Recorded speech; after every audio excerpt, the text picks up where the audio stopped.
Hey, hey, hey, what's up, what's up, what's up? You know who this is. This is AJ Copland, and this is Topics is Dope. This is Topics to Go.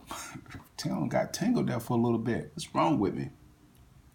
This is the second video that I told you about in the first video that I was going to pick up. Why are men gay? I hope you enjoyed that first video, and now we're going to pick up on the second video. The last thing I think I ended up talking about was Adam and Eve and the conception and all of that. So let's talk. I've dealt with that, the religion point of view, and I'm going to leave that for food for thought. And now I'm going to pick up the scientific or the ideal of how scientists view or whatever the case may be.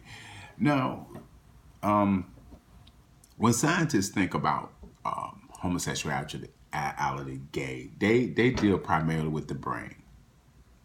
They deal primarily with the mental thoughts based upon one's experiences in life. And some of them talk about that most men that are gay because of life experiences, for a better word. Some will say it's gene related.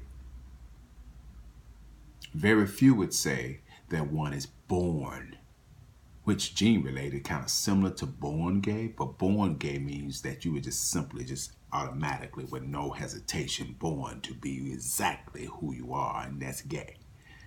So there's a wide range of how scientists view homosexuality. So you know, I can't really get too deep into what their views and what their thoughts are on homosexuality, other than what I just said, because as I told you guys earlier, if I attempted to do a whole lot of, you know, as much research as I could do to give you all the information that I could, it wouldn't be a what do call it? Wouldn't be it's cool down to earth type of video. It would be too boring. Because I had to come up with all these terms and terminologies and what this word means and what that word means. So I'm just coming from my opinion and my thoughts, as I always do in all of my videos. Okay? So that's what I'm doing now. But let me move a little forward. So that's the scientific thought. Okay? Now, my opinion is that men are gay for many reasons. There are men that are gay because of many different reasons. And the sad thing is that most parents, individuals that refuse to take responsibility, and I say responsibility, I'm going to talk about certain parts that could be really, really emotional for some folks and can really be touchy for some folks because of the type of things that I am going to deal with and I'm going to talk about on this video when it comes to gay and homosexuality. But be ready. Put your seatbelt on and prepare for the truth. Okay? The unapologetic truth. Now,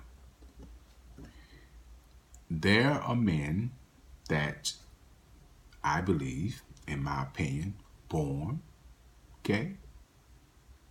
There are some that it is a learned behavior, and then some it is a choice, and then with some it has been forced upon them. Okay? Now I'm going to deal with each of these and give you my opinion of how each of these work. But I'm going to start with the last one, because that's the one that I want everybody to really take note of. And that's the one that I talk about is forced upon them. If you talk to most gay men today, you know, average gay man, most of them would tell you that they have been molested, okay, fronted with or touched or forced to do sexual acts at some point in their lives. And it could have been male or female. It doesn't matter. If you talk to any average gay male, and then there's still some out there that have yet to share that experience that they've had in their life as it relates to being raped and molested. But if you talk to most of them, they would tell you that I was molested, I was raped. And the other part of that equation is that usually it happened by individuals they trusted. And we can talk anywhere from family members, okay? Anywhere from family members, I must say, to individuals, friends of the family, which are sometimes turn out to be neighbors. And I'm talking about long-term friends of the family that people were called uncles and aunts and cousins. And in fact, they wasn't. But because of the long history of knowing each other, they would give these individuals these titles. And you're talking about on the job. Yeah. On the job. Doctors, lawyers, preachers, ministers, people that are professional, that hold professional positions, those of power and authority, have also molested and raped and fawnered with young men throughout the history. So that's the situation where it was forced upon a child or a young individual that had not yet made a decision on who or what they liked. They was just innocent, and they was robbed of their innocence because of predators or individuals that had a desire to, or a lustful desire to touch, flounder with some young individual. Now, when that happens, it has a mental and emotional impact on a person. And a lot of these individuals carry that for many, many years. Carry it for many years. And some of it has never been told. There's some family members that are yet to know this story about their loved one because their loved one haven't shared it with anyone. And so they're yet living. They never received counseling. They never received any type of closure or conversation with somebody to talk about what happened to them when they were a child. And so some of them acted out in many different ways. When you're a child and something is brought to you and forced upon you by an adult and someone that you look up to and that you know to be that person in power and authority that's supposed to teach you, lesson learned. You've learned a forcible lesson.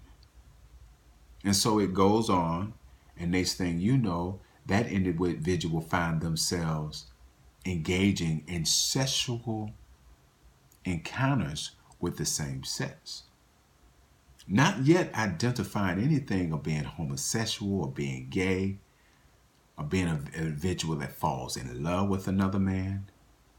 They're acting on their experience, what they felt they were taught to do by someone that forced it upon them when they were a child or when they were a young adult. And so this is a forcible act with no decision made by that individual as of yet. So this is going to take a whole lot more videos than I thought. I mean, I was hoping to get through with part 2 and just let it go, but this is really taking me a lot of places. So let me get ready to close this video out, and I'm just going to be doing quite a few videos on this topic. So y'all, if y'all want to, y'all just gotta join me and let's keep it moving, keep it going. But let me say this before I close this video. There are parents and family members that have not taken the responsibility for their actions as it relates to people that was forced into a sexual act that they did not choose. And some of them did go to their loved ones and did share what had happened to them, and they did not believe them. They did not believe them. Oh, you making that up. Oh, you was too young to remember such a thing. Oh, your uncle wouldn't do that. Oh, your daddy wouldn't do that. Oh, your sister, brother wouldn't do that. Your cousin wouldn't do that. Oh, our neighbor we've been knowing for years wouldn't do that. That's what they tell them. And so that individual falls into, most of them becomes introverts. They don't want to deal with society, and then it goes into mental issues and emotional issues and all of that. And failed future relationships, failed marriages, and a whole lot of sexual acts. All because one forcible offense. I'm going to close this video here and I pick it up again. I'm AJ Copland. This is Topics to Go. If you want to join this topic, keep it going, y'all. Check out these videos. I'm AJ Copland, and this was Topics to Go and during your free time. Always remember, catch a topic or two later.